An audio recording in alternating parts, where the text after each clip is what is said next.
Hey guys, it is great to have you here. Thanks for joining us here on SAAB Talk Live. We are here up just about every Thursday evening at 8 o'clock with stories about SAAB community from the world. If this is your first time here, thanks for joining us. As I said, we're live about every Thursday evening on YouTube and on Facebook telling SAAB stories. And tonight we have a good one for you, as a matter of fact. I think a lot of people are really interested in hearing more about what is so special about this looks like your ordinary, 2008 SAAB 95. What's so special about it? Well, there was a group of guys who decided they were going to go cross-country in this car and try to set a Cannonball run record. And they got it done. We're going to find out more about these guys, their record run, kind of the stuff that went right, what went wrong. How do you get a car like this ready for the road?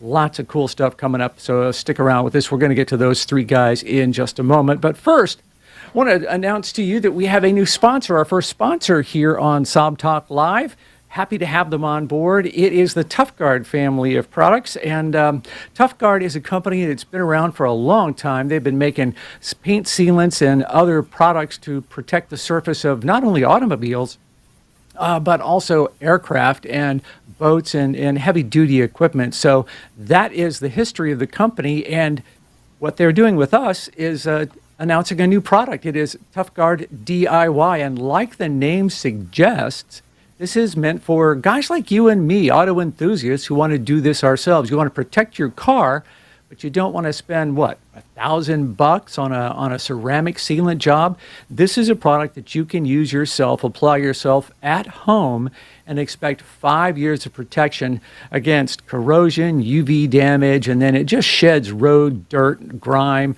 all the water and all that other stuff. So we'll tell you more about ToughGuard DIY as the days and weeks roll ahead. We do have a link in the chat right now so that you can find out where to see that online and how you can order it starting tonight. And a special thing, use the promo code SAAB as you go to checkout, and it'll knock $100 off the price. So instead of $200 for the application kit, it'll be $100 because they're introducing it here to the SAAB community. And I am really looking forward to going to my local driving club and seeing all the guys who drive their Ferraris and Lambos and those cars and telling them, yeah, my car looks great, and it cost me not $1,000, not $1,200 for that ceramic job, quite a bit less because I used the SAAB discount code. So that is ToughGuard, ToughGuard DIY. And you can find it I've got a permanent link up there in the chat, so you can use it there, or just go out and search for ToughGuard Auto, and you'll find the links to get to ToughGuard DIY. All right, now let's get to the real point of the program, and that is to meet some guys who did something that is pretty cool, and that is they drove a SAAB 95 country to coast, and then back again. The Cannonball run going all the way across the country twice. So let's meet these guys. Mark Spence is first up on your screen there. In the middle is Wesley Vai, and then Nik Krueger. Guys, welcome to the program. Glad to have you here. Hey, thanks for having us. Hey, you bet. So let's talk a little bit about what brought this about. Why did you choose a SAAB? Why not some kind of German, Autobahn burner for this gig?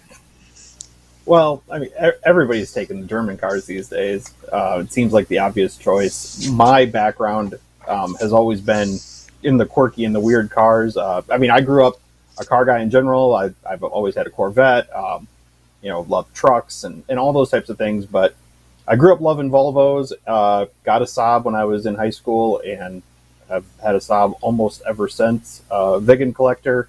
I've got 5 Vigans right now, and the 9.5 was just really the obvious choice. So wait a minute, what made it the obvious choice? It really is designed to be a good highway cruiser. We don't see it as much here, but in Europe, you see guys driving these cars 100 plus miles an hour all the time, just on their daily commutes. The Aero, so the package we have, it is an Aero package car, so it has the better suspension from the factory. The turbo, along with the 4-cylinder, means we have power in the mid and upper range. 9.5 is known for its extraordinary passing power, so that was huge. But it's still got really good fuel economy. So when you're racing for something like this, it's important to be stopped as little as possible, and that means as few fuel stops as possible. So the fuel economy was huge.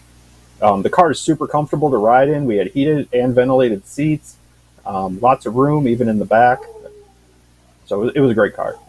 So what I didn't realize until I started talking to you guys is there's a real huge Cannonball Run community, and you guys have made this trip before. Tell me more about some of those runs. Go ahead, Wesley. Yeah, go ahead, Wesley. I guess I'll go first. I don't know. I was letting somebody else go that's did a little bit more trips, but I've started off in 21. Ran a Lexus LS460, One Direction. Did pretty well. 33 hours, 19 minutes.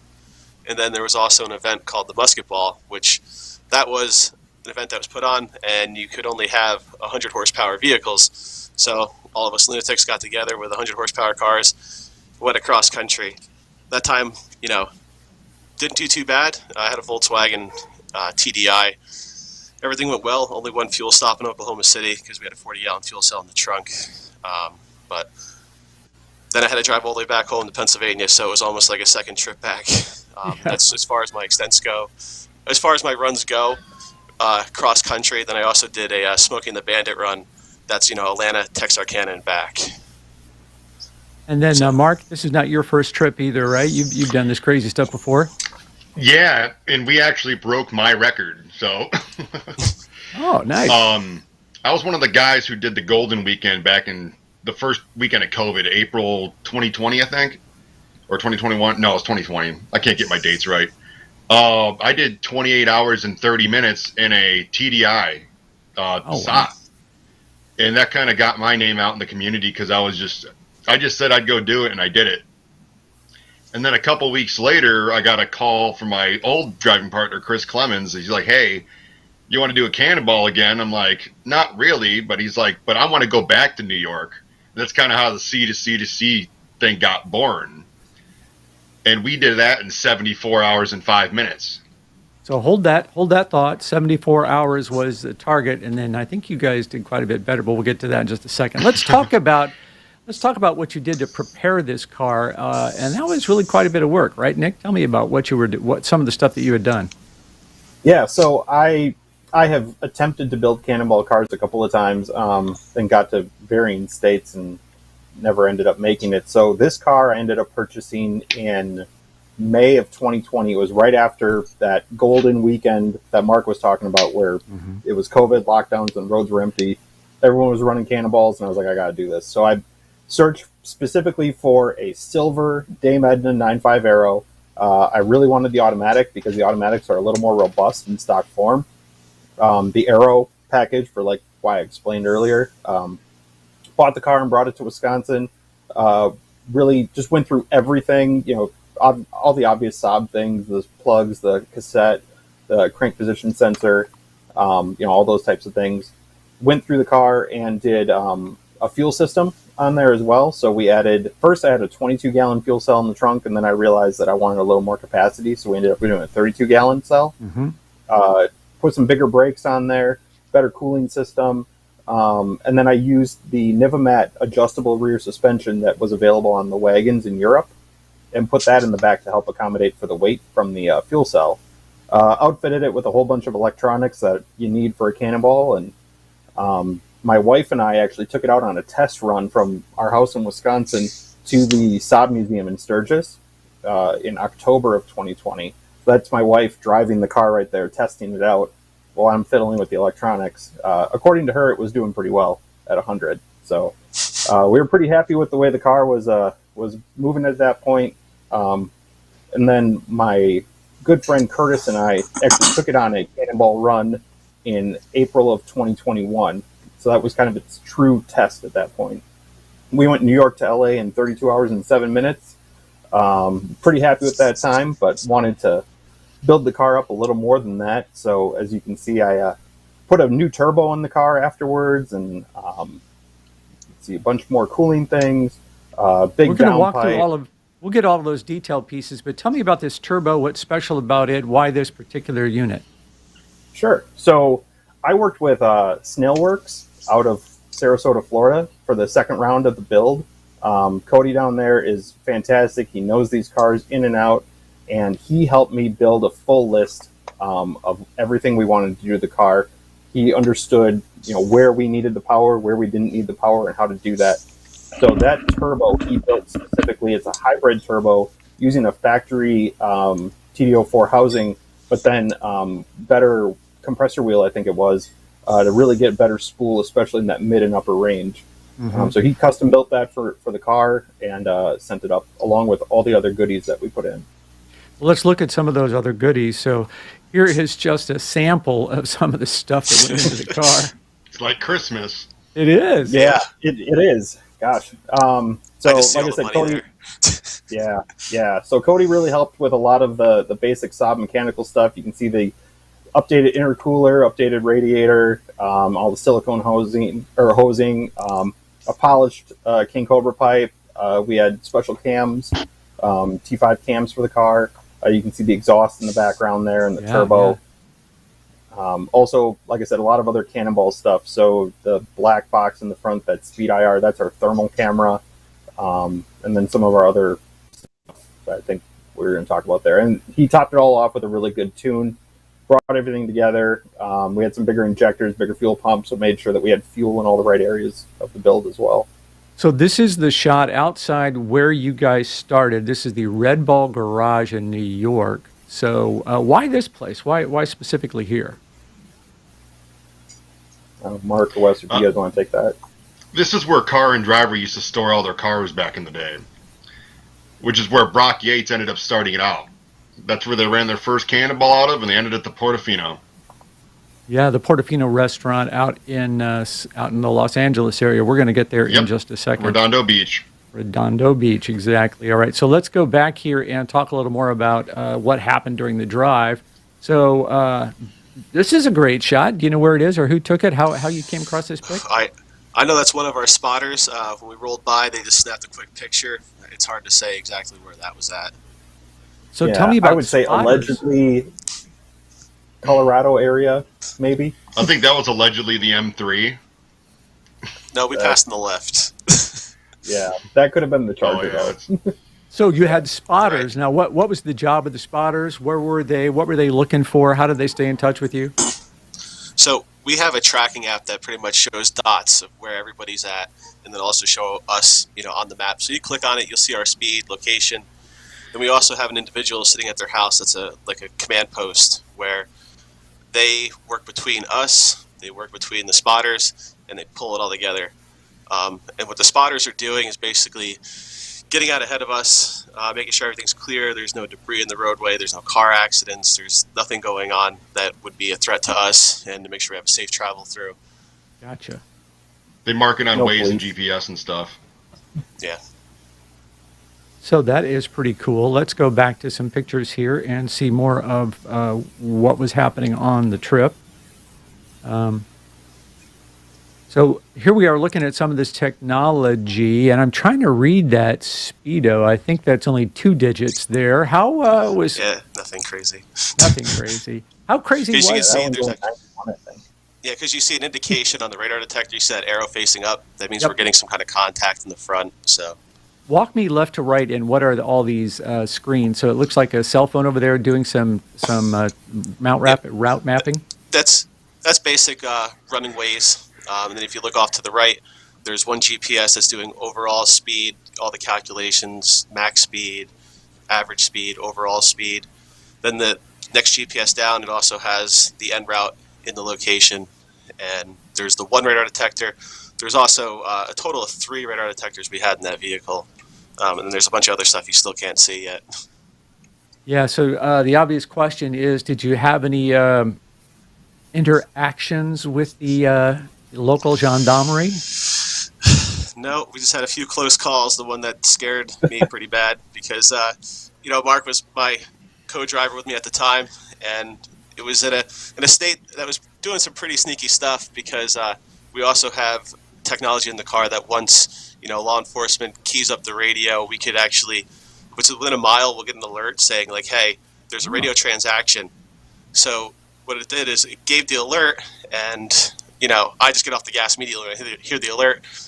And they gave out the mile marker, the speed that I was traveling at, and then Mark looks over at me and he's like, hey, that's you, buddy. And then it's a whole bunch of, now what are we going to do?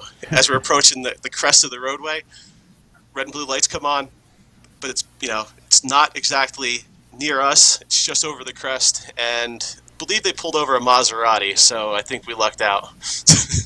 Oh, yeah, I was thinking farther down the road. That was in the construction zone. That one.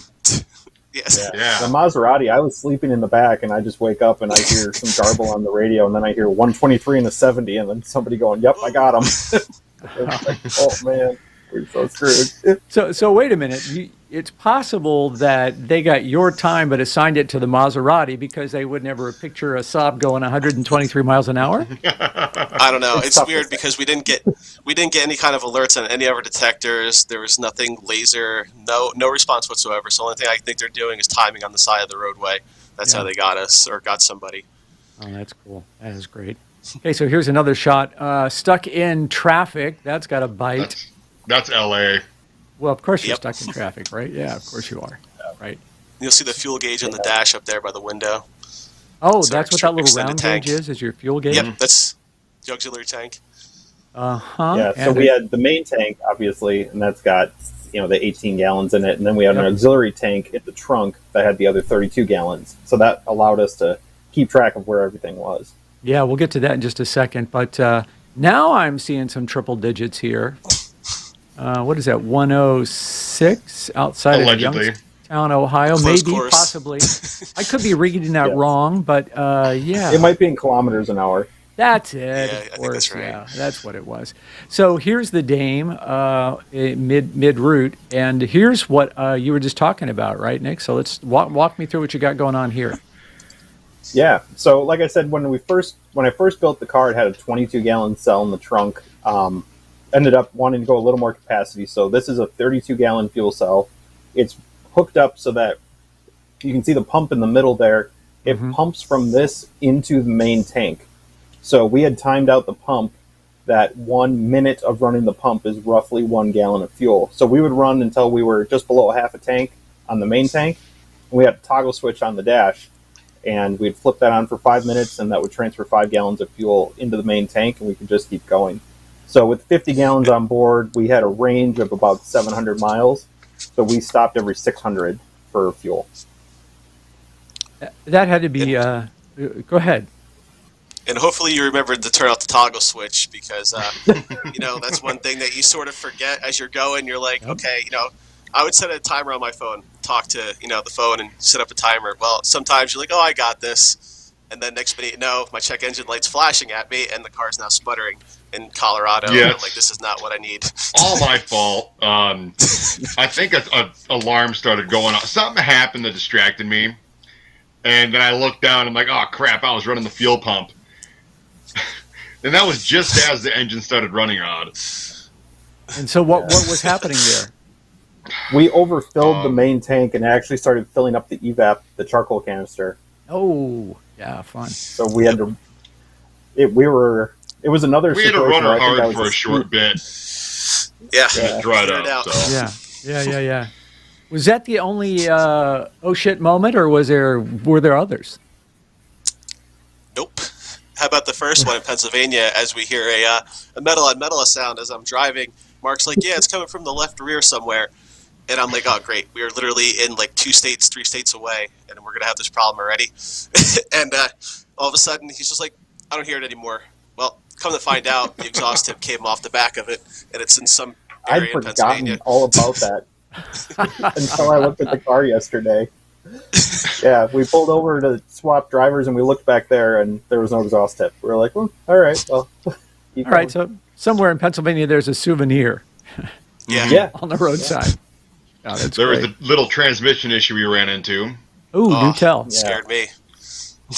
Tell me about it. We pulled off for a fuel stop. The transmission light was flashing. It came on. And we pulled over for a fuel stop where those pictures were taken, actually. And when Wes stopped at the stop sign, the car barely went. Ugh. Like, it barely moved, and then it came up to speed, and then went right up to the gas pump. And we parked there. I think that was about a 10-minute stop. It was a longer stop than normal, just to let it cool down a little bit. But then you had that light defeat. But that light stayed on a huge part of the run, then just disappeared. Yeah. I remember Nick doing the research. He's like, "What color is that light?" I'm like, "It's amber." And he's like, "Oh, I guess we're okay."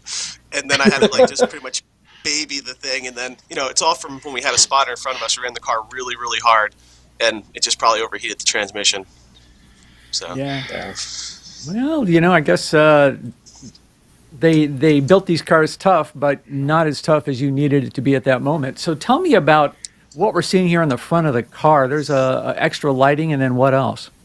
Yeah, so some of the things that we did to help us be able to see better at night, because when you're driving in a Cannonball, you're driving so fast, you're outrunning your headlights. By the time you get to where the light has stopped, it's too fast. So we had added 3 auxiliary light bars to the front of the car. So you can see the big one in the middle and then some floods on the side. Yep. And then in the grill, you'll see this camera. That's actually a thermal camera. Oh, so cool. It picked up heat signatures on the road. So if you're driving behind another vehicle, you could see like the exhaust would be glowing or whatever. And that was really helpful for seeing. We had some fog in Pennsylvania, so that was helpful to see through that. And then at night, if there's, say, like a car idling on the side of the road with the lights off, that would show up, or deer getting close to the road, or any of those types of things. And where was that displayed? Where did you actually see that? It was wired into the stereo. So this car originally had the factory navigation, and I pulled all that out and put in a different head unit that had camera inputs front and rear. Oh, nice. That's pretty cool. I think in one of those night pictures, you can see the infrared is on. Well, let's see you'll if see we can. It's almost like black and white. Yep, right there it is. Which one is it? Right next and you can to see more of the stuff, too. All right, tell me what we're dead looking center. at here. Okay, dead center. Let's see. It's the way this car was set up is we can move stuff around to the driver's likings. It takes 2 seconds to do it. So we all had our individual cell phones in our spots. And up to the corner on the left, that's the laser jammer unit. Where Wes's picture had his cell phone there, I had the laser jammer there. Gotcha. I think this is me driving. I don't know. Yeah. Because that's my cell phone plugged in right there next to the water bottle. Yep. And then we had our 2 GPSs, the 1 center radar detector, then off to the right is a second radar detector, along with another GPS mount. And then those blue lights down below is our scanner and our CB radio. And are we able to see the other stuff? Well, you can see the third radar detector up there. You can see with the green lights. And then off further to the right is the phone.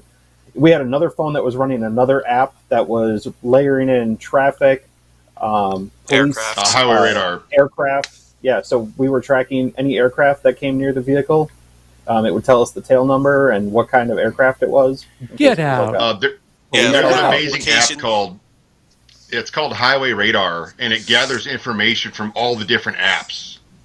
Yeah. And you can display whatever you want on there, and how Waze goes away after 20 minutes of not being touched or verified, it'll show it for like 45 minutes instead. Right. And it gives you a risk factor for the area, and and it displays all the aircraft in the area. Wow. There were 4 blue lights kind of in a row where the glove box would be. So the whole glove box is missing in this car. And so Mark said you can see the CB radio and the police scanner down there. Those four blue lights, that was a switch panel. And so that's where we ran all of the power to all the equipment. It ran the laser jammers. It ran the spotlights. So the spotlights are on in this picture. It ran the fuel transfer pump and all those things. Well, without making any admissions that might come back and be used in a court of law, does this car feel different above, I'm going to say, 140 miles an hour? It would feel good, hypothetically, the way it was set up. Okay. Yeah. If we ever took it that fast, like say 150, 155, I would say it was surprisingly well planted. You always worry that the front end's going to get flighty. Yeah. Especially out in like Utah, in a national park out in Utah. It's a long stretch. Yep, or it's great. Colorado, Nebraska, all those flat, high states. But I mean, the car really, it feels really planted. Oh man, you guys are killing me. This is like too much fun. The car was better than I thought it was going to be. I'm not going to lie. Same here. And I hate to say it's my first time actually driving. No way, so a SAAB. SAAB converts here. Is that what we have? Oh, that's No, nice. I've owned a couple Saabs in the past, and I've dealt with Saabs at work. I actually had the exact same Saab the same year with lower, like 40,000 miles at work. I work for a specialty car dealership. So it's funny how I came into this when I literally had the same car sitting in my dealership, and I drove it for about a week. How about that? What? And you said, we're going to take this thing across country? That's funny. Okay, Yes. so here's the time when you got to L.A. Am I correct on that? That's correct. That's correct. Yep. 32 hours to go coast to coast. That's pretty freaking awesome. And this is the restaurant, but not this run. This was your earlier run. So this is where you wound up at Portofino. Got it. At the guard shack. Yep. And so Yep. this is, again, where the original Brocky Yates Cannonball Run race ended, right? Yep. And there you are on LA. And so just your everyday Saab 9.5 with a few extra things. 3 goofballs who just decided they were going to go have some fun. And Don't mind Yeah, what they're so doing we in the had, background. That if you picture. go back to that last picture, we part of right here. What we did is we had some friends, like we said, in the Cannonball community, who actually, the one you see in the white T-shirt flew out to Los Angeles to meet us there, and the other guy with the plaid shirt, he's a local, and so they met us in L.A. With gas cans and helped fill up the car. They gave us fresh bottles of water and snacks, and Yeah, it was good to we had refuel. shipped an extra spare tire out there just in Oh, case we nice. needed an extra spare tire. Yeah. So, wow, yeah, that's help. cool. a lot. And this is, what is this? The parking So, system. Yeah, something like that. So the car has a number of countermeasures to help us detect and protect us from police. So this is the anti-laser priority laser jammer system. The car has 3 sensors up front, 2 sensors in the rear. Mm-hmm. So some police use radar, and our radar detectors would pick that up. Some police use laser, and the thing with laser is once you detect it, you're already caught. So you don't have a chance to slow down. So what these do is they jam the laser signal and allow you to slow down, and then you can turn them off, and the officer can get a reading at a much more reasonable speed. Gotcha. And well, we won't get into all of that. So let's talk. This is a good point to talk about safety. So you guys were driving faster than I do, but Say efficiently. is it unsafe, do you think? What did you learn about safety on this trip? Honestly, Well, I I can feel just like say- most of us are just better drivers than normal people, which is why we're capable of doing stuff like this. Uh-huh. And we're confident with our abilities. We're not just going out there and driving recklessly. That's why there's Yeah, there's a there's difference. 0 accidents, there's 0 deaths in the Cannonball history. Okay. Wesley, you wanted to add? Yeah, you got to think about this as like a lot of the problems where the people that are just going in the fast lane, going really slow. You have some people that are not paying attention at all. Just will come right over from the on ramp all the way to the fast lane. You just have a whole bunch of different variables, but for the most part, we're really well prepared, and we're safe about the whole deal. Yeah, Mhm. I mean, what I would say is the entire idea of Cannonball is based around the idea that people can drive safely at much higher speeds than what the speed limit is right now if they're paying attention and they're in a well-prepared car. So we even noticed on our run, people on their phones texting, playing on the radio, eating food. In my run last year, I saw a guy reading a book. People just don't pay attention on the road, whereas all 3 of us were paying attention the entire time. Our only focus in that car was driving and being safe. And the car was well prepared too. We didn't have bad brakes or bald tires or, anything like that. The car was perfect. And no mechanical issues other than the overheated transmission and losing the exhaust tip, huh? No, that's pretty much it. Wow, that's great to hear. That's awesome. All right, so let's. Not even a cracked window. That's fantastic. So here's the ending number: 65 hours and 28 minutes to go New York to Los Angeles and back again. How much Look at how faster? dirty the car is. Without Yeah. without stopping. Wait a minute. Let me touch up on that. So when you stop for fuel, you get to stop the timer. Nope. Nope. No, all that counts is time. Okay, great. So it's just a run time. How much faster Yep. than the previous record was that? just about 8.5 hours. Wow. That's Yeah. huge.